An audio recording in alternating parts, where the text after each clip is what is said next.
జై శ్రీకృష్ణ. చతుశ్లోకి స్తోత్రం. ఈ స్తోత్రం పఠించడం ద్వారా వ్యక్తి యొక్క అజ్ఞానం మరియు అహంకారము తొలగిపోతాయి.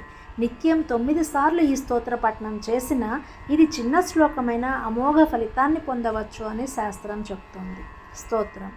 సర్వదా సర్వభావేన భజనీయో వ్రజాధిపః స్వస్యాయమేవ ధర్మో హి నాన్యః క్వాపి కదాచన ఏవం సదాస్మ కర్తవ్యం స్వయమేవ కరిష్యతి ప్రభుః సర్వసమర్థో హి తతో నిశ్చింతతాం వ్రజేత్ యది శ్రీ గోకులాధీశో ధృతః సర్వాత్మనా హృది తతః కిమపరం బ్రూహి లౌకికైర్వైదికైరపి అతః సర్వాత్మనా సస్వన్ గోకులేశ్వర పాదయోః స్మరణం భజనం చాపి న త్యాజ్యమితి మే మతిః.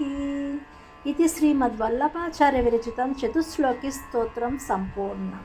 ఈ చతుశ్లోకి స్తోత్రాన్ని పఠించడం వలన మనం తెలిసి తెలియకుండా చేసిన అన్ని పాపాల నుండి విముక్తి పొంది మోక్షాన్ని పొందగలము. మన జీవితం సజావుగా సంపన్నంగా మారుతుంది మరియు మనము సంపన్న జీవితాన్ని గడుపుతామని శాస్త్రం చెప్తోంది. మన దుష్కర్మలతో చెడు స్నేహితుల వలన బాధపడే వాళ్ళము ఆ బాధల నుండి విముక్తి పొందడానికి ఈ చతుశ్లోకి స్తోత్రాన్ని పఠించమని పురాణాలు చెప్తున్నాయి. జై శ్రీకృష్ణ.